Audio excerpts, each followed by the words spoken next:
Bonjour mes chers étudiants, je suis le professeur Hussein. Cette vidéo et les vidéos qui suivent, ou bien qui vont suivre, seront consacrées au cours du module d'analyse numérique.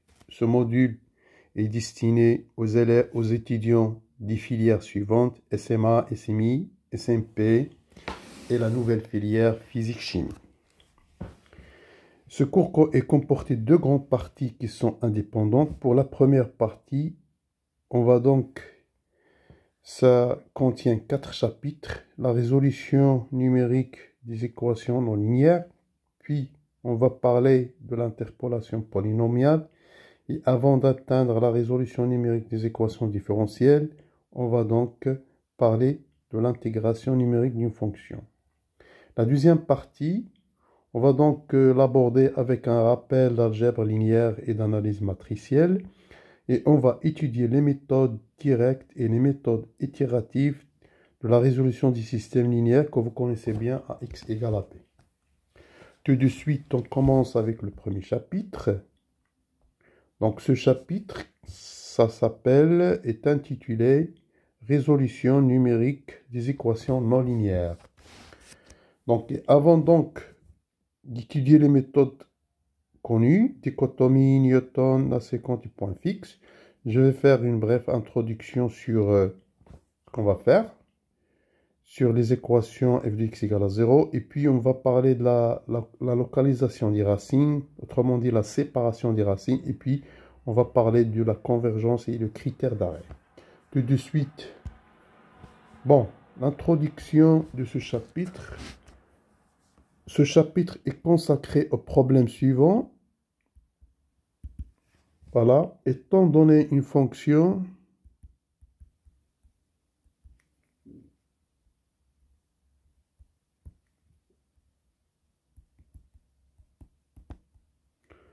f qui va de AB vers R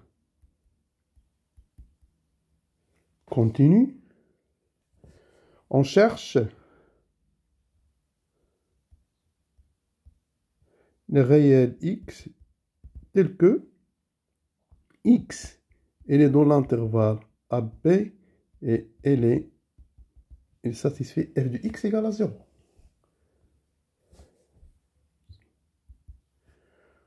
Notons que ce x, elle s'appelle solution de l'équation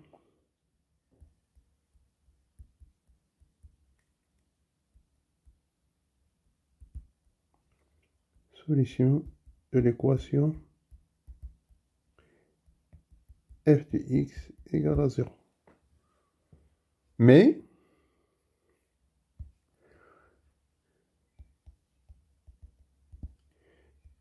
si f est un polynôme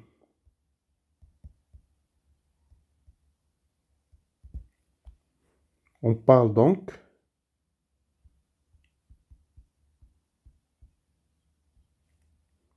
de, donc x sera appelé un 0 ou bien racine.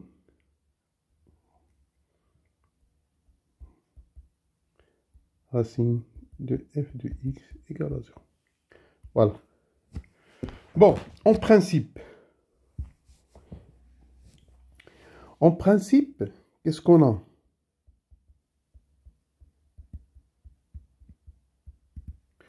L'existence, le nombre et le calcul des racines réelles ou complexes posent des problèmes qui ne sont pas résolus toujours. Donc l'existence, le nombre et le calcul des solutions, que ce soit dans R réel ou complexe, posent des problèmes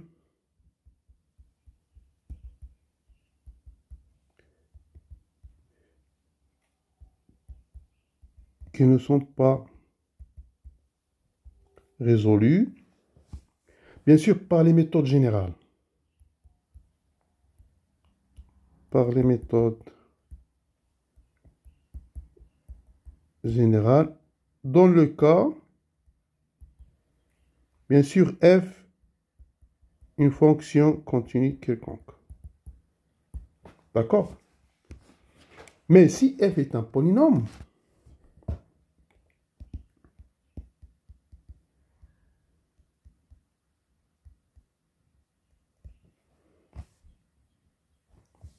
on a donc,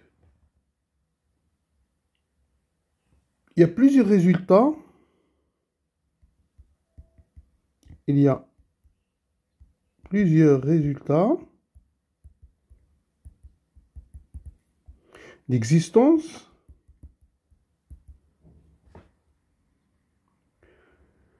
bien sûr qui donnent le nombre et qui donnent la nature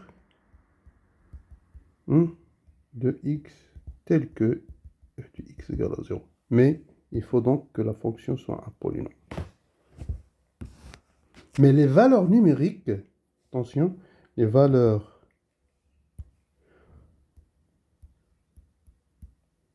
numériques sont impossibles à atteindre par une formule. Sont impossibles, même si la fonction est un polynôme. Impossible à atteindre par une formule. Voilà. Donc lorsque f est quelconque, les résultats d'existence, bien sûr, le nombre, le calcul et tout ça, c'est difficile donc dans le cadre général, mais si f est un polynôme, on a des résultats d'existence qui donnent le nombre, qui donnent la nature des racines, mais on ne peut pas donc atteindre les valeurs numériques. Donc pour résoudre ce problème, nous allons donc utiliser les méthodes numériques. Donc pour résoudre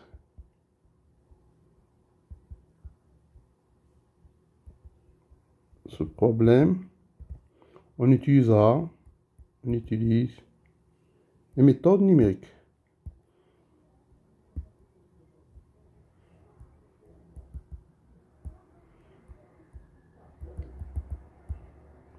Voilà, parmi les grandes méthodes connues, nous allons donc étudier la méthode de dichotomie,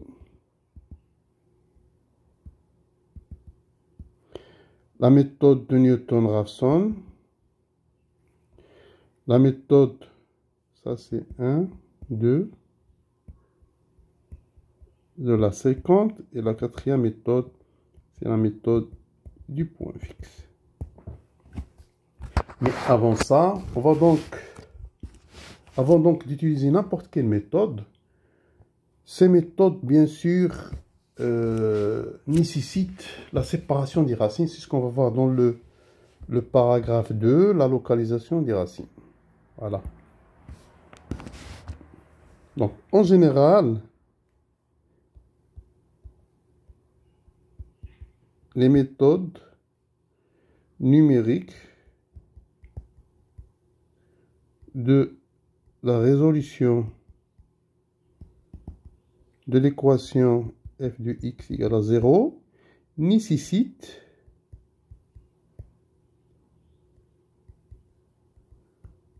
la séparation des racines.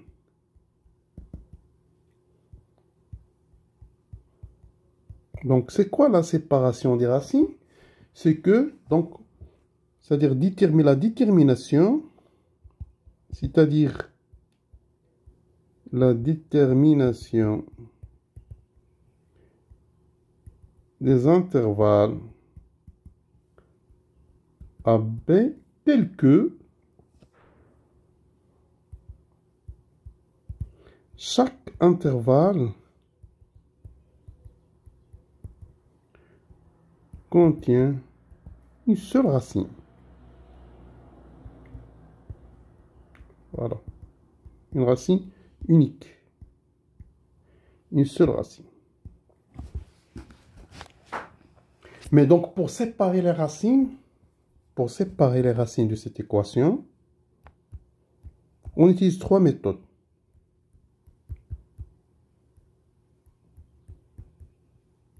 De l'équation f de x égale à 0. Trois méthodes. Hein. Bien, trois techniques. La première, bon, on peut faire ça graphiquement, méthode graphique.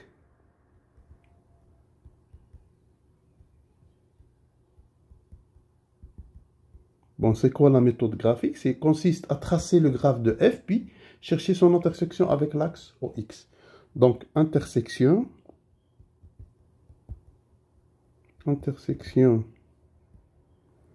du graphe de f avec l'axe des abscisses. La deuxième méthode, on peut donc dans cette deuxième méthode décomposer f en deux fonctions.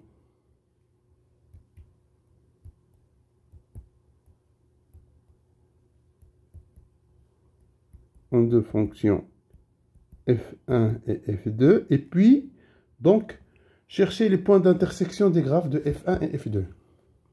Puis donc chercher les points d'intersection du graphe de f1 et du graphe de f2. Et finalement, la troisième méthode qu'on va donc utiliser, que vous connaissez bien, c'est utiliser les propriétés topologiques de f. Utilisation des propriétés topologiques de f.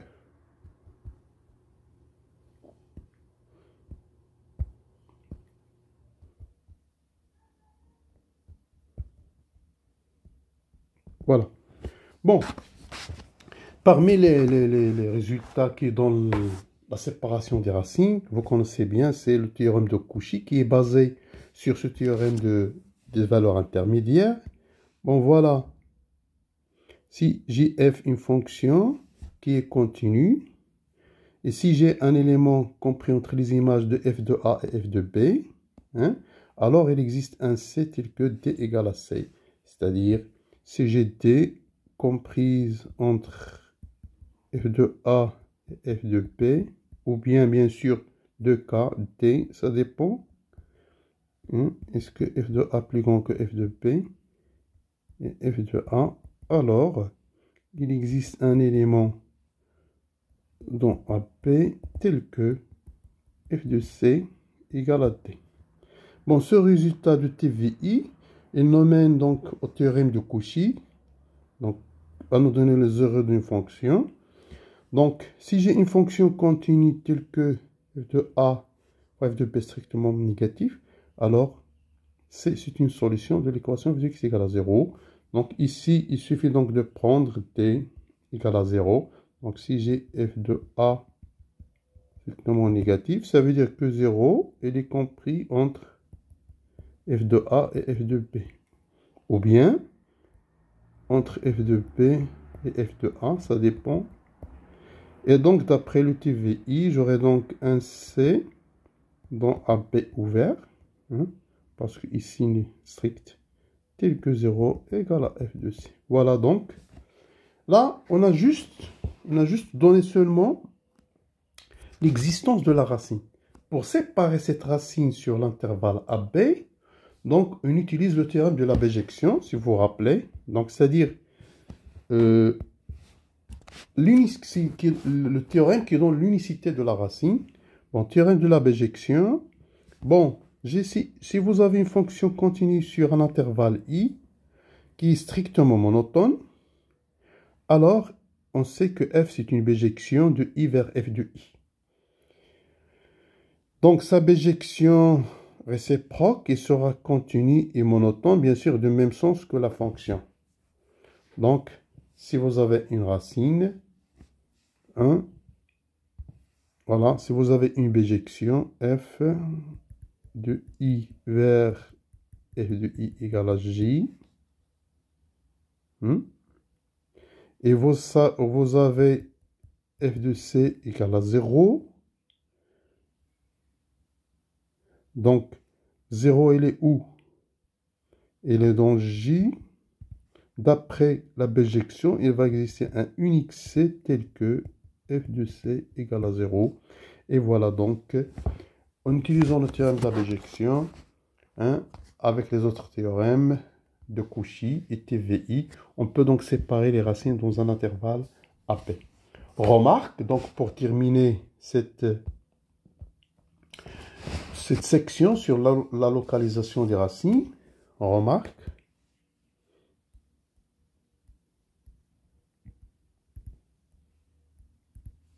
première remarque,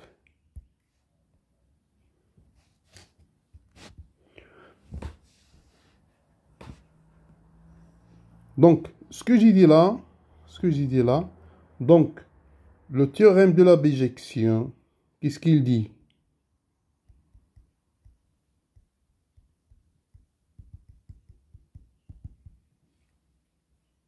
Dit que si f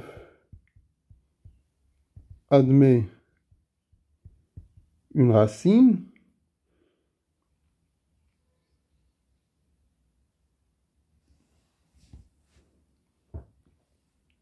sur I,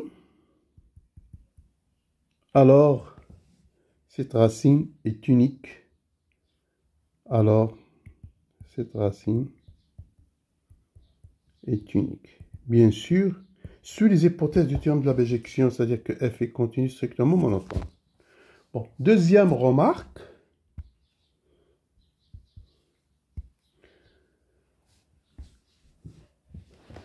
Bon, je vais prendre f continu sur l'intervalle AB, dérivable sur l'intervalle ouvert AB. Donc si, on a dit, si f de A fois f de B est strictement négatif, on sait très bien, d'après le théorème de Cauchy, qu'il existe un C dans AP tel que f de C égale à 0. Mais si de plus,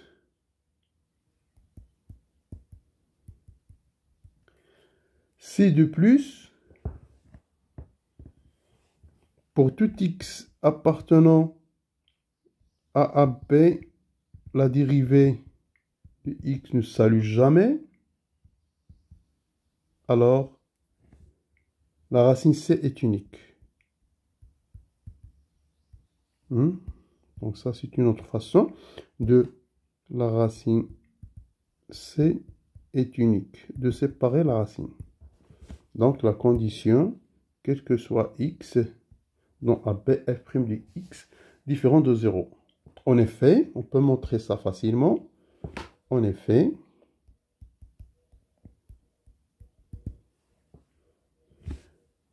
bon, d'après le théorème, c'est-à-dire le théorème de TVI, là, donc puisque j'ai ça, j'aurai donc 0 appartient à f de A, f de P, et donc il existe un C, comme j'ai dit, dans AB tel que f de C égale à 0. Bon, supposons, pour montrer l'unicité de C, on va supposer qu'il existe deux racines. Supposons qu'il existe C1 et C2 dont AB tel que f de C1 égale f de C2 égale à 0, c'est-à-dire l'équation f de x égale à 0 admet deux racines. Bon, le théorème des accroissements finis, qu'est-ce qu'il dit? D'après le théorème des accroissements finis, il existe un alpha entre C1 et C2 tel que, on a quoi? On a f de C2 moins f de C1 égale C1 moins C2 f' de alpha. Et puisque f de C1, ça va donner 0, parce que f de C2 égale à 0, f de C1 égale à 0. Et f' de alpha différent de 0, c'est la condition qu'on a supposée là. Ça veut dire automatiquement, on aura automatiquement C1 moins C2 égale à 0. Bon, cette quantité égale à 0 et celle-là différente de 0. Ce qui implique que C1 égale à C2. Et voilà donc, on a montré que la racine est unique parce que la dérivée ne s'annule pas sur l'intervalle d'étude. Voilà, on arrive maintenant à la dernière, à la section 3 qui part de l'ordre de convergence et le critère d'arrêt.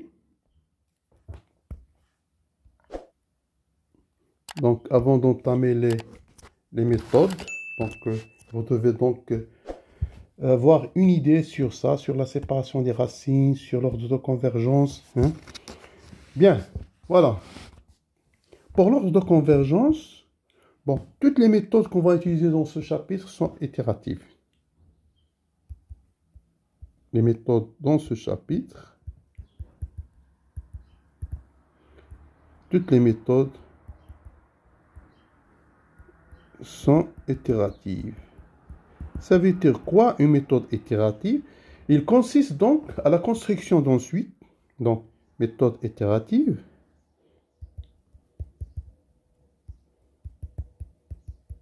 c'est-à-dire itérative, donc consiste en la construction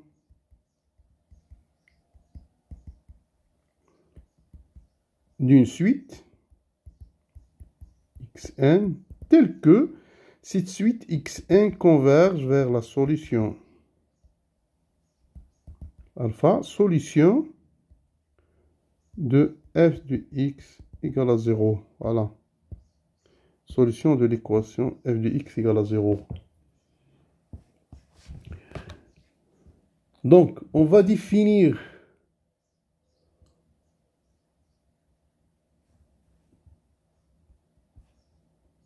on va donc introduire les notions de convergence, d'ordre de convergence, et on va montrer donc ces convergences des méthodes, elles vont dépendre du choix du x0. Deux remarques, donc la convergence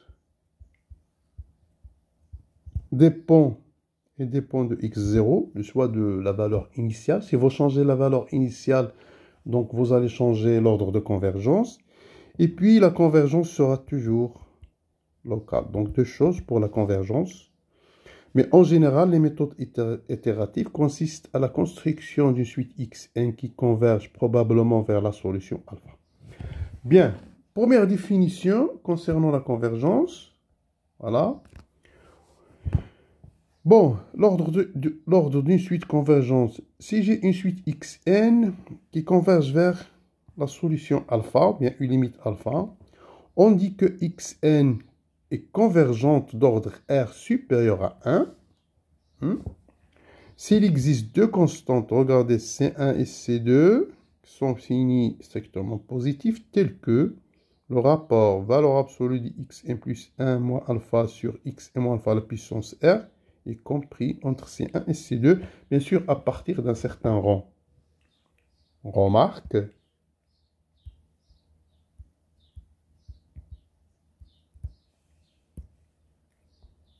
Première remarque, c'est que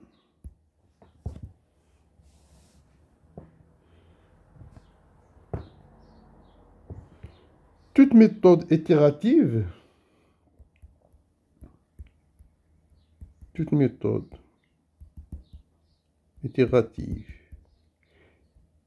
qui produit une suite xn vérifiant l'équation 1,1, bon, cette équation-là,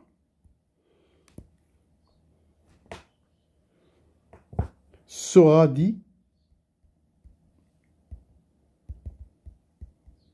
d'ordre R.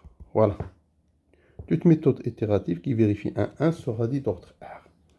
Deuxième remarque.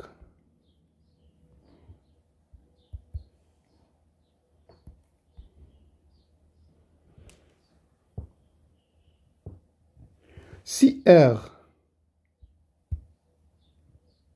égale à 1, c'est-à-dire l'ordre de convergence, ça, égale à 1, c'est ce R égale à 1, alors on a nécessairement C2 est inférieur à 1. Donc 1. Voilà, ici. Donc ce C2 sera nécessairement inférieur à 1. Voilà. En général, on va travailler avec la définition suivante. Voilà. Soit xn, une suite de réels qui convergent vers une limite alpha. On dit que cette suite est convergente d'ordre R, bien sûr avec R supérieur strictement à 1. S'il existe un réel gamma appelé donc constante asymptotique d'erreur telle que la limite de xn plus 1 moins alpha en valeur absolue sur la valeur absolue de xn moins alpha à la puissance R est égale à ce gamma. Voilà donc, dans le cas,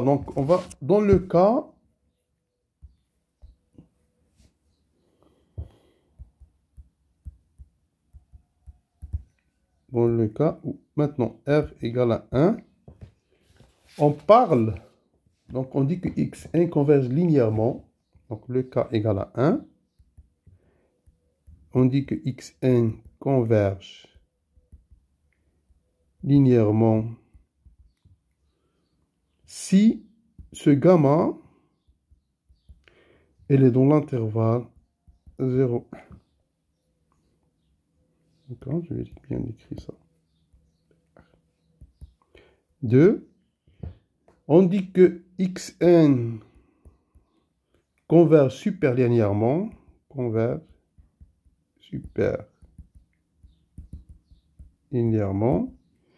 si gamma est égal à 0.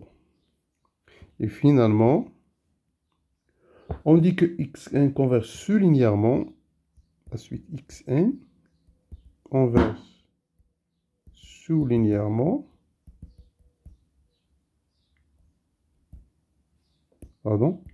converge sous-linéairement si gamma égale à 1. Voilà. Bon. Parfois,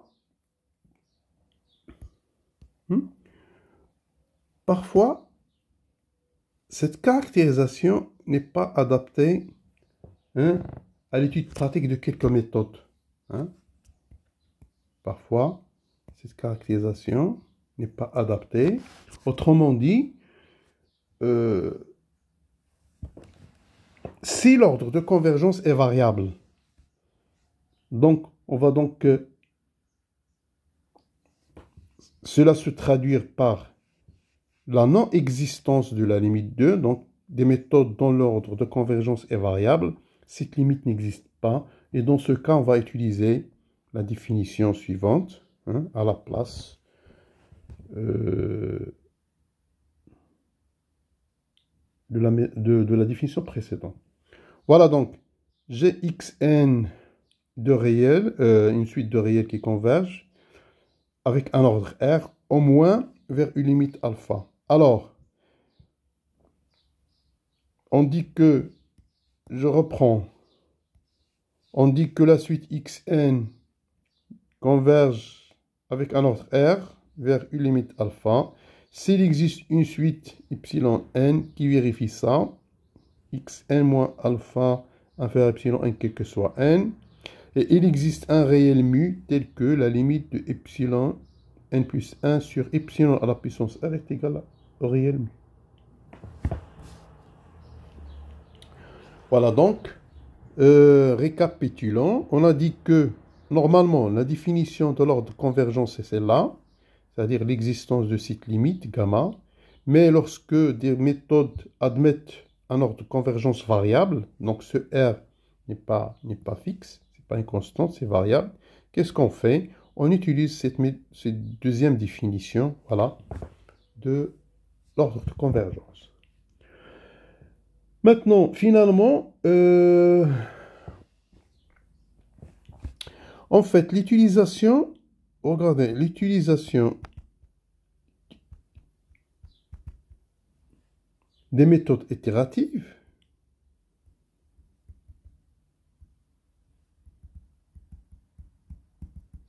et nécessite bien sûr l'introduction d'un critère d'arrêt.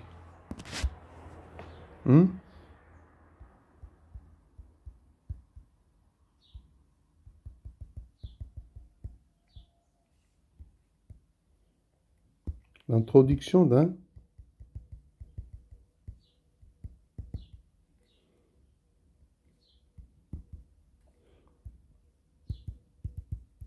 donc on va pas laisser donc le programme tourner ou bien la méthode.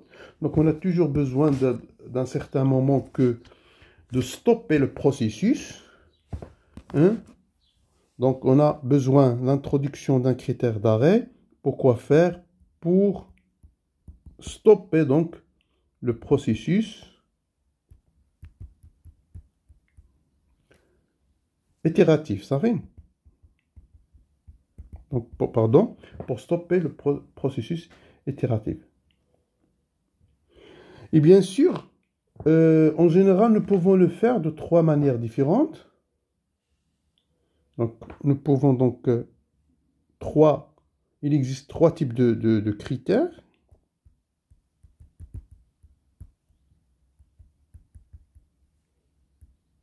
De critères d'arrêt. Le premier, basé sur l'incrémentation. Critère basé sur l'incrémentation.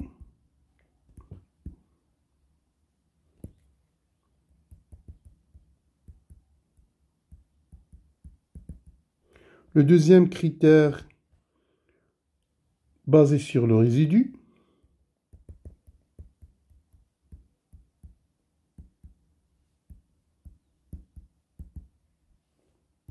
Et le troisième critère, on impose un nombre maximal d'itérations.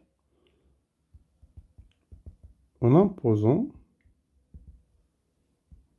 un nombre maximal d'itérations.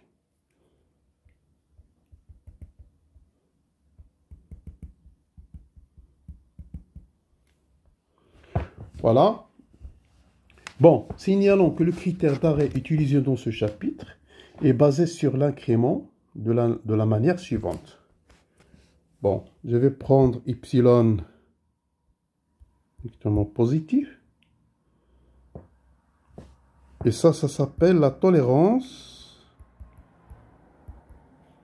La tolérance fixée pour le calcul approché de la solution. Pour le calcul